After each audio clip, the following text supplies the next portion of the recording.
दोस्तों ये वीडियो अगर आपने छोड़ दिया ना तो बहुत ही ज़्यादा पछताओगे, क्योंकि इस वीडियो में हम लोग बात करेंगे क्लास 9 साइंस का 50 ऐसे एमसीक्यू जो कि आपके एग्जाम में आएंगे ही आएंगे। जी हाँ दोस्तों, मैं दावे के साथ कह रहा हूँ 50 ऐसे क्वेश्चन को मैंने सिलेक्ट किया है जो कि आपके एग्जाम से रिलेटेड होगा। जी हाँ दोस्तों, तो वीडियो को अंत तक देखिएगा तभी आपको समझ में आएगा। और हाँ, तो अपने दोस्तों का भी साथ में शेयर कीजिए ताकि वो भी इस एग्जाम में अच्छे स्कोर ला सके। चलिए वीडियो को शुरू करते हैं बिना समय गंवाए। देखिए दोस्तों, अगर क्लास 9 के विद्यार्थी हो तो ये वीडियो मिस मत कीजिएगा, वरना फिर कहीं नहीं समझ में आएगा।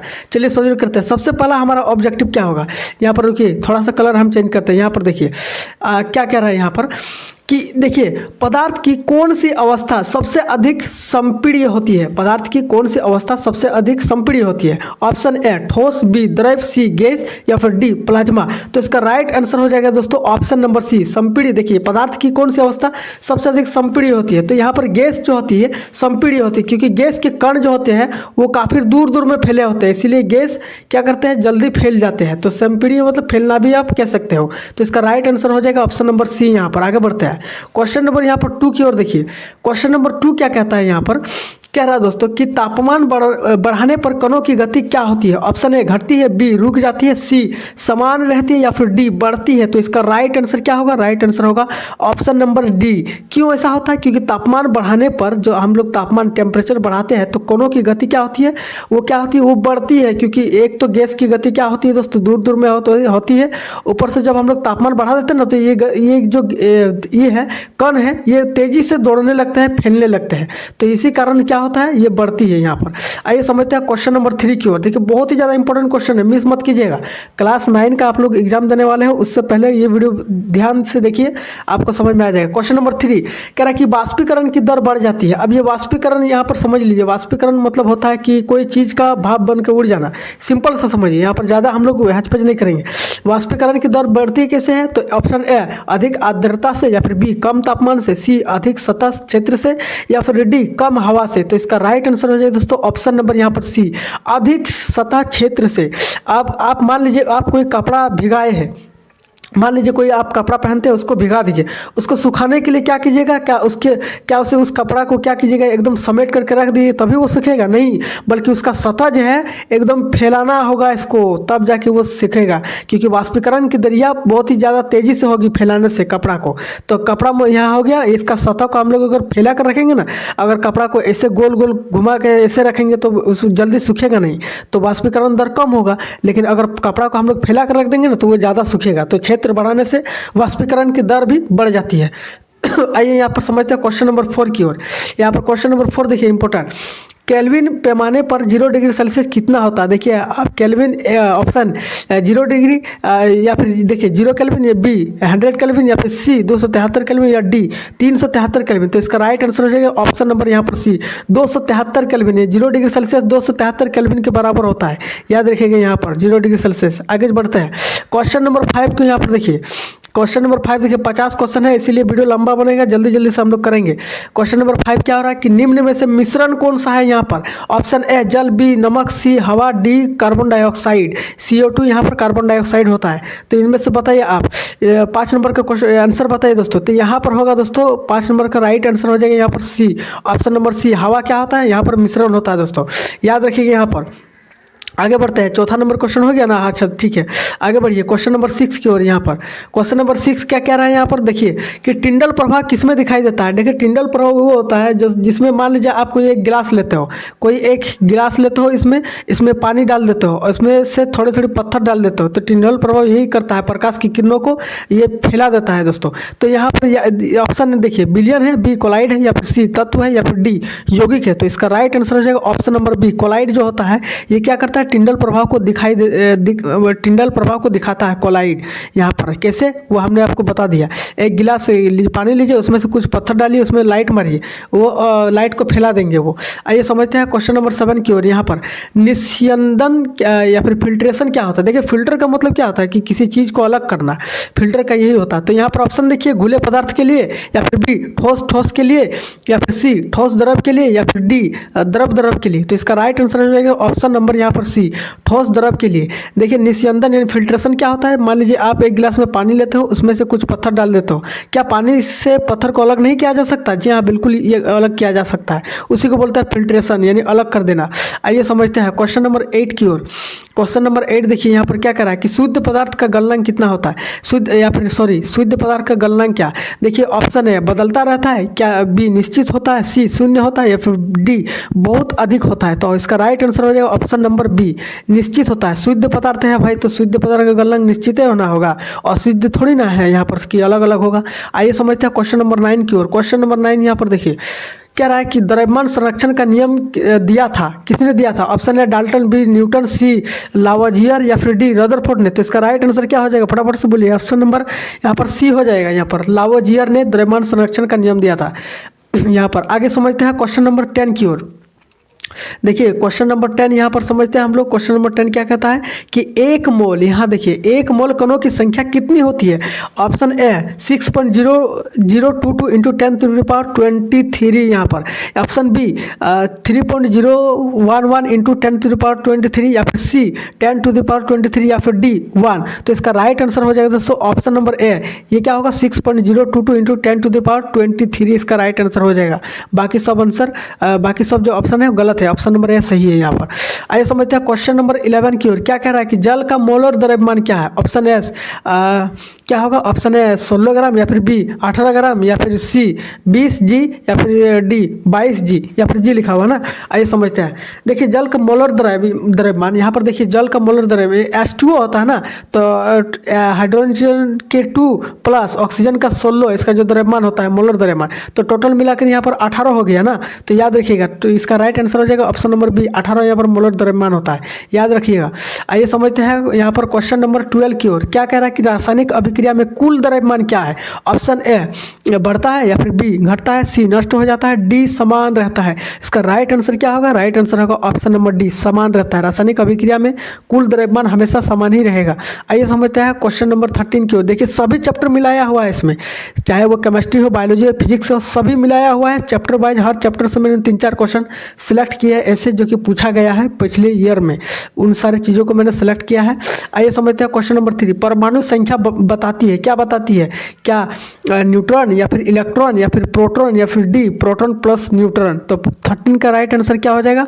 ऑप्शन नंबर सी, प्रोटॉन बताता है। परमाणु संख्या क्या बताती है? प्रोटॉन बताती है।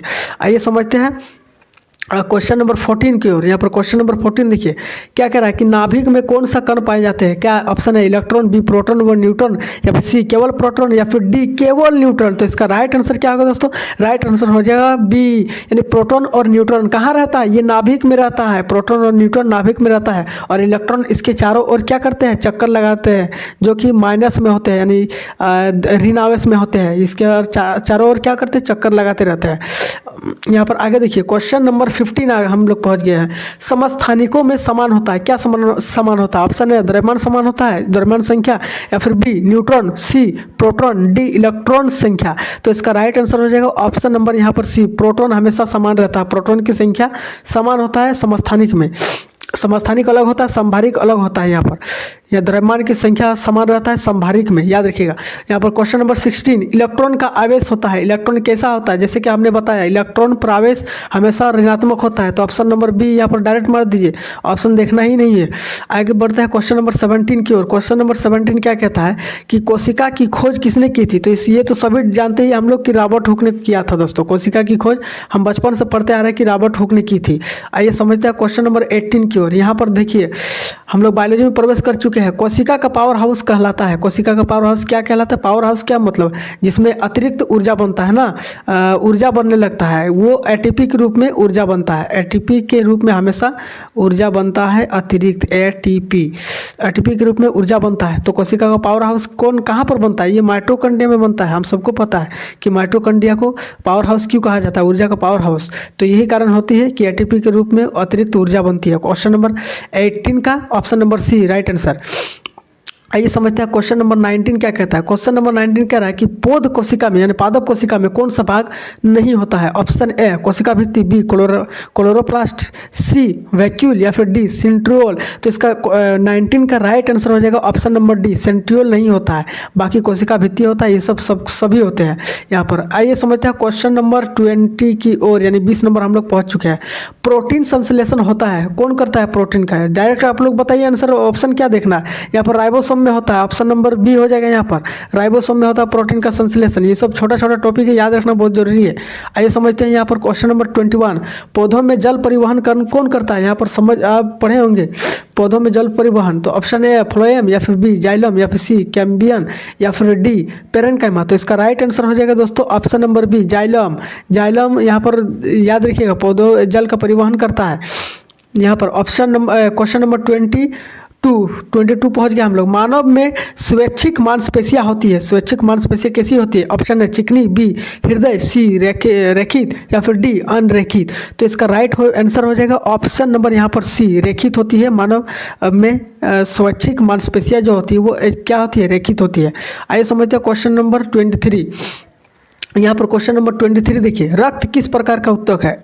ऑप्शन ए उपकला, बी पेशीय, सी संयोजी या फिर डी तंत्रिका। इसका राइट आंसर क्या होगा दोस्तों, फटाफट से बताइए। इसका राइट आंसर होगा 23 का ऑप्शन नंबर सी संयोजी है। यहाँ पर संयोजी, रक्त क्या है? संयोजी है। यहाँ पर आगे बढ़ते हैं क्वेश्चन नंबर 24 क्या कहता है कि फ्लोएम का कार्य क्या है? देखिए जाइलम का कार्य हमने पढ़ लिया था, पादप में क्या करता है? जल परिवहन करता है। फ्लोएम क्या करता है? फ्लोएम क्या करता है दोस्तों? यहाँ पर ऑप्शन है जल परिवहन करता है, नहीं ऐसा तो नहीं होगा क्योंकि वो जाइलम करता है। भोजन परिवहन ये हो सकता है क्योंकि 24 का यहाँ पर राइट आंसर हो जाएगा भोजन परिवहन। जाइलम क्या करता है दोस्तों? वो जल परिवहन करता है, जल परिवहन जाइलम करता है, जाइलम। और क्या करता है? भोजन परिवहन यहाँ पर फ्लोएम करता है। याद रखिएगा जाइलम और फ्लोएम ये दो ही जो इंपॉर्टेंट है, यहाँ पर बनता ही क्वेश्चन, याद रखिएगा हमेशा। 25 की ओर बढ़ते हैं हम लोग दोस्तों। क्वेश्चन नंबर यहाँ पर आगे हम लोग फिर फिजिक्स में घुस गया है। केमिस्ट्री हो गया, फिजिक्स अब देखते हैं, यहाँ पर बायोलॉजी हो गया ना। अब फिर से हम लोग रिपीट करते हैं। गति का असहाय मात्रक यहाँ पर क्या होता है? फटाफट से आंसर बताइए। गति का तो बहुत ईजी है यहाँ पर, ऑप्शन नंबर बी मीटर पर सेकंड गति। आइए समझते हैं क्वेश्चन नंबर 26। यहाँ पर 26 क्या होता है कि दूरी समय ग्राफ की ढलान बताती है। ये जो दूरी समय ग्राफ है इसकी ढलान क्या बताती है? क्या त्वरण बताती है, बी दूरी, सी बेग या फिर डी समय। तो इसका राइट आंसर हो जाएगा सी नंबर, यानी बेग बताती है दूरी समय ग्राफ। आइए समझते हैं क्वेश्चन नंबर 27 क्या कह रहा है कि समान गति में त्वरण होता है, अधिक या फिर बी शून्य, सी ऋणात्मक या फिर डी परिवर्ती। यहाँ पर तो इसका राइट आंसर हो जाएगा ऑप्शन नंबर बी, यहाँ पर शून्य होता है। समान गति में त्वरण शून्य होता है हमेशा। या देखिए ऑप्शन क्वेश्चन नंबर 28 कह रहा है कि गति में परिवर्तन की दर कहलाती है, क्या कहलाती है? बेग या फिर सी बी त्वरण या फिर सी संवेग या फिर डी विस्थापन। तो इसका राइट आंसर हो जाएगा बी, ऑप्शन नंबर बी त्वरण कहलाती है। गति में परिवर्तन की, देखिए त्वरण क्या होता है कि हर सेकंड स्पीड में परिवर्तन होती है, उसी को बोलते हैं त्वरण। जैसे आप गाड़ी चलाते हो तो एक्सीलेटर को आप लेते हो ना, मोशन को जिसको बोलते हैं, तो वही हो गया आपका गति। गति में परिवर्तन हो रहा है यानी स्पीड ले रहे हो तो स्पीड भाग रहा है, उसी को बोलते हैं त्वरण। आइए समझते हैं क्वेश्चन नंबर 29 की ओर। फटाफट से हम लोग समझते हैं क्वेश्चन नंबर 25 कि न्यूटन का पहला नियम किससे संबंधित है? क्या ऑप्शन ए बल से, बी संवेग, सी जड़त्व या फिर डी त्वरण से। तो इसका राइट आंसर क्या होगा? 29 का राइट आंसर होगा ऑप्शन नंबर सी जड़त्व से। याद रखिएगा न्यूटन का पहला नियम ही है दोस्तों, जब कोई वस्तु गतिशील है तो वो गतिशील ही रहना चाहती है, अगर वो स्पीड में है तो वो क्या बोलते हैं उसको, स्थिर में है तो वो स्थिर ही रहना चाहती है जब तक कि उस पर कोई बाहरी बल ना आरोपित हो। तो ये सारी चीज़ें कहलाती है, वही जड़त्व से हो गया। यहाँ पर समझते हैं क्वेश्चन नंबर 30 की ओर। 30 कह रहा है कि संवेग का सूत्र क्या है? Option A m into A, B m into V, F into T या फिर डी v इंटू टी। इसका राइट आंसर होगा यहाँ पर option number B m into V. संवेग है ना यहाँ पर, तो मास होगा और बाकी वेग होगा, इसी को बोलते हैं संवेग। देखिए आपका द्रव्यमान, मान लीजिए आप संवेग यहाँ बोल रहा है ना, तो इसमें डायरेक्शन भी होता है। मान लीजिए आपको बोला जाए कि आप पूर्व की ओर 10 किलोमीटर दौड़िए, तो एक तो आपका द्रव्यमान 60 kg का, मान लीजिए आपका द्रव्यमान है कोई 60 kg का, ऊपर से आप 10 किलोमीटर दौड़ रहे हो यानी वेग 10 है आपका। तो यहाँ पर टोटल मिला के बोलता है यानी m इंटू वी मिला करके कहा जाता है संवेग। गुणनफल को कहा जाता है, द्रव्यमान और वेग की गुणनफल को संवेग कहा जाता है, याद रखिएगा। आइए समझते हैं क्वेश्चन नंबर 31, बल की एसआई इकाई क्या है। तो इसका राइट आंसर क्या होगा, 31 का राइट आंसर बताइए, ऑप्शन नंबर डी न्यूटन, ये सबको पता है। यहाँ पर आइए समझते हैं न्यूटन का तीसरा नियम क्या है। न्यूटन का तीसरा नियम यहाँ पर क्या है, ऑप्शन ए एफ बराबर एम ए, या फिर बी क्रिया बराबर प्रतिक्रिया, सी जड़त्व नियम, या फिर सी डी संवेग संरक्षण। तो इसका राइट आंसर क्या होगा, 32 का राइट आंसर होगा बी क्रिया बराबर प्रतिक्रिया।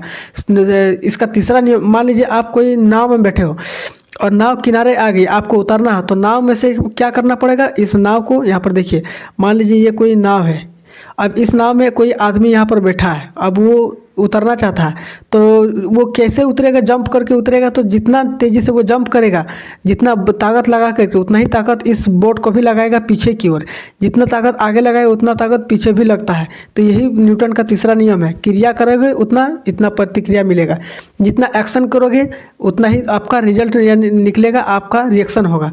दोस्तों जैसे कि बंदूक से गोली निकलती है तो न्यूटन के तीसरा नियम का पालन करते हैं, याद रखिएगा, ये भी कभी कभी क्वेश्चन पूछ देता है, बंदूक से गोली निकलना कौन सा नियम, तीसरा नियम। क्वेश्चन नंबर 33, गुरुत्व त्वरण का मान लगभग है। तो ऑप्शन ए 8.9 मीटर पर सेकंड स्क्वायर, बी 9.8 मीटर पर सेकंड स्क्वायर, सी 10 मीटर पर सेकंड स्क्वायर, या फिर डी 9.2 मीटर पर सेकंड स्क्वायर। तो गुरुत्व त्वरण का मान कितना होता है, हमेशा याद रखिएगा, 33 का आंसर हो जाएगा आपका बी 9.8 मीटर पर सेकंड स्क्वायर। आइए समझते हैं क्वेश्चन नंबर 34, बहुत ही ज़्यादा इंपॉर्टेंट है। यहाँ पर देखिए भार निर्भर करता है किससे, ऑप्शन ए द्रव्यमान पर, बी स्थान पर, या फिर सी समय पर, या फिर डी आकार पर। द्रव्यमान किस पर, भार किस निर्भर करता है किस पर, ऑप्शन नंबर यहाँ पर राइट हो जाएगा दोस्तों, ऑप्शन नंबर बी स्थान पर। क्योंकि भार क्या होता है, भार हमेशा बदलते रहता है, भार द्रव्यमान कभी नहीं बदलता है, भार हमेशा बदलते रहता है। अब द्रव्यमान भार क्या होता है ये भी हम आपको वीडियो में, लॉन्ग वीडियो में आपको मिल जाएगा, आप जाके चैनल पर देख सकते हो, भार और द्रव्यमान में अंतर बता चुके हैं। यहाँ पर क्वेश्चन नंबर यहाँ पर देखते हैं अगला 35, द्रव्यमान की एसआई इकाई क्या है, option A gram, B newton, C kilogram, D tonne. तो इसका राइट आंसर हो जाएगा यहाँ पर 35 का सी, ऑप्शन नंबर सी किलोग्राम, द्रव्यमान का किलोग्राम से ही हम लोग मापते हैं। पृथ्वी का आकर्षण बल कहलाता है, पृथ्वी का आकर्षण बल क्या कहलाता है, क्या घर्षण, गुरुत्व, या फिर अभिकेंद्रण, या फिर तनाव। ऑप्शन नंबर इसका बी हो जाएगा, ना गुरुत्व हो जाएगा, पृथ्वी का आकर्षण। पृथ्वी जिस बल से किसी वस्तु को अपनी ओर खींचती है उसी को बोलते हैं गुरुत्वाकर्षण, याद रखिएगा। तो यहाँ पर आंसर हो जाएगा गुरुत्व बल। ये समझते हैं 37 का, कार्य का एसआई मात्रक क्या है। तो कार्य का एसआई मात्रक क्या होगा, जल्दी से फटाफट से बोलिए, सबको पता है कार्य का एसआई मात्रक जूल होता है। यहाँ पर अगर आप लोग कार्य, ऊर्जा और शक्ति पढ़ना है तो उसका भी लॉन्ग वीडियो हम बना चुके हैं, जाकर देख सकते हैं वीडियो में। क्वेश्चन नंबर 38, यहाँ पर शक्ति का एसआई मात्रक क्या होगा। शक्ति का एसआई मात्रक हमेशा वाट होता है, याद देखिएगा। शक्ति, कार्य, ऊर्जा, शक्ति सब कुछ हम बता चुके हैं। अब यहाँ पर देखिए गतिज ऊर्जा एक होता है ना, तो गतिज ऊर्जा निर्भर करती है किस पर, ऑप्शन है द्रव्यमान पर, बी वेग पर, या फिर सी दोनों पर, या फिर डी समय पर। तो इसका राइट आंसर होएगा 39 का ऑप्शन नंबर यहाँ पर सी, दोनों पर निर्भर करता है। गतिज ऊर्जा निर्भर करता है किस पर, दोनों पर। यहाँ पर आइए समझते हैं क्वेश्चन नंबर 40 की ओर। यहाँ पर 40 हम लोग आ चुके हैं। ऊर्जा संरक्षण का नियम क्या कहता है, क्या ऊर्जा नष्ट होती है, या फिर ऊर्जा बी ऊर्जा बनती है, या फिर सी ऊर्जा न बनती है न नष्ट होती है। यहाँ पर डी हमारा दिखाई नहीं दे रहा, मान लीजिए यहाँ पर इनमें से कोई नहीं है, लास्ट वाला डी जो है यहाँ पर इनमें से कोई नहीं है, यहाँ पर हो सकता है। तो सी नंबर तक आपको आंसर देना है। तो देखिए ऊर्जा संरक्षण का नियम हम बता चुके हैं, इसका भी लॉन्ग वीडियो बना चुके हैं, आप चाहे तो आप वहाँ पर जाकर देख सकते हो। ऊर्जा संरक्षण का नियम हमेशा कहता है कि ऊर्जा को ना हम लोग बना सकते हैं और ना ही नष्ट कर सकते हैं, बल्कि ये एक रूप से दूसरे रूप में बदलता है। जैसे मान लीजिए कोई एक बिजली के तार है, उसमें हमें बिजली दिखाई देती है नहीं, लेकिन वो किस रूप में दिखाई देती है, लाइट के रूप में। पंखा घूरती है तब दिखाई देता है, वॉशिंग मशीन चलता है तब दिखाई देता है, जब एसी चलती है तब हमें दिखाई देता है। तो ये सारी चीज़ें यहाँ पर शॉप नहीं होती है, लेकिन ये क्या कहता है, ऊर्जा संरक्षण का नियम, ये हमेशा ना ही बनती है ना ही नष्ट होती है, बल्कि एक रूप से दूसरे रूप में ये बदल जाती है। इसी को कहते हैं ऊर्जा संरक्षण का सिद्धांत। आइए समझते हैं यहाँ पर 41, ध्वनि तरंगे क्या होती है। ऑप्शन है अनुप्रस्थ, बी अनुदैर्घ्य, सी विद्युत, डी प्रकाश। इसका राइट आंसर हो जाएगा 41 का बी अनुदैर्घ्य तरंग होती है। इसका राइट आंसर क्या हो जाएगा, ऑप्शन नंबर बी अनुदैर्घ्य होती है। यहाँ पर आइए समझते हैं क्वेश्चन नंबर 42, यहाँ पर ध्वनि निर्वात में क्या होती है, क्या चलती है आवाज़, नहीं चलती, बी सी धीमी चलती है, या फिर डी बदल जाती है। इसका राइट आंसर हो जाएगा ऑप्शन नंबर बी नहीं चलती है। साउंड यानी आप आवाज़ अगर करते हो ना तो आपको सुनाई नहीं देगा निर्वात में। निर्वात कहाँ, जहाँ वैक्यूम एकदम क्या होता है, जहाँ पर हवा नहीं होता है। आप आसमान में चले जाओगे वहाँ पर, तो वहाँ पर हवा नहीं होता है, अंतरिक्ष पर हवा नहीं होता है, इसीलिए एस्ट्रोनॉट की बातें एक दूसरे को वो सुनाई नहीं देती है। एक दूसरे जो बात करते हैं ना तो उनको सुनाई नहीं देता है। यहाँ पर एक आदमी दूसरे आदमी को सुनाई नहीं देता उसकी बात। तो क्यों? क्योंकि वहाँ पर आवाज़ नहीं चलती है कि निर्वात में ऑक्सीजन चाहिए आवाज़ को सुनने के लिए। क्वेश्चन नंबर 43, ध्वनि की तीव्रता निर्भर करती है किससे? ए आवृत्ति पर, बी आयाम पर, सी वेग पर, या फिर डी तरंग दैर्ध्य पर। तो इसका राइट आंसर क्या होगा? 43 का राइट आंसर होगा बी, आयाम पर निर्भर करता है। आइए समझते हैं क्वेश्चन नंबर 44। यहाँ पर 44 देखिए, संक्रामक रोग फैलते हैं किससे फैलते हैं? ऑप्शन ए भोजन से, वायु से, रोगाणुओं से, या फिर डी उम्र से। तो इसका राइट आंसर हो जाएगा दोस्तों ऑप्शन नंबर सी, रोगाणुओं से फैलते हैं संक्रामक। संक्रामक का मतलब क्या होता है कि एक दूसरे से फैल जाना, तो रोगाणु रोग आदमी से ही क्या करता है, एक दूसरे से फैलता है। क्वेश्चन नंबर 45, और ज़्यादा नहीं, बस 5 क्वेश्चन बचा है। यहाँ पर रोग प्रतिरोधक शक्ति संबंधित है किससे? पाचन से, बी श्वसन से, सी प्रतिरक्षा से, या फिर डी परिसंचरण से। इसका राइट आंसर हो जाएगा 45 का सी, प्रतिरक्षा से संबंधित है। रोग प्रतिरोधक क्या करता है? रोग प्रतिरोधक, प्रतिरोध का मतलब होता है रोकना, किसे? रोग को रोकना, तो प्रतिरक्षा से यहाँ पर संबंधित है। आइए समझते हैं क्वेश्चन नंबर 46 क्या कह रहा है यहाँ पर कि टीकाकरण का उद्देश्य क्या है? क्या रोग फैलाना, क्या रोग ठीक करना? ऑप्शन सी प्रतिरक्षा बढ़ाना, या फिर डी दर्द कम करना। इसका राइट आंसर हो जाएगा 46 का ऑप्शन नंबर सी, प्रतिरक्षा को बढ़ाना। टीकाकरण का मतलब लगाता, टीकाकरण कब लगता है? जब आपके शरीर में, बॉडी में एंटी बॉडी बढ़ जाता है, आपका प्रतिरक्षा बढ़ जाता है उसमें, यानी रोगाणुओं से लड़ने के लिए जो होते हैं आपका एंटीबॉडी बन जाता है, तो उसी को बोलते हैं यहाँ पर। आइए समझते हैं 47, खाद्य श्रृंखला की शुरुआत होती है क्या? उपभोक्ता से, अपघटक से, या उत्पादक से, या फिर डी मांसाहारी से। इसका राइट आंसर हो जाएगा 47 का ऑप्शन नंबर सी, उत्पादक से बढ़ता है खाद्य श्रृंखला की शुरुआत। क्वेश्चन नंबर 48 कह रहा कि जैविक घटक है, जैविक घटक क्या है? ऑप्शन नंबर डी पौधे हैं। जैविक घटक हमें पौधे हैं, जैविक घटक मतलब क्या? या तो जंतु या फिर पौधे, यही सारे जैविक घटक कहलाती है। क्वेश्चन नंबर 49 हमारा देखिए, ओजोन परत हमें बचाती है किससे? IR किरणों से, या फिर बी यूवी किरणों से, या फिर सी एक्सरे से, या फिर गामा किरणों से। तो ओजोन परत हमें किससे बचाता है दोस्तों?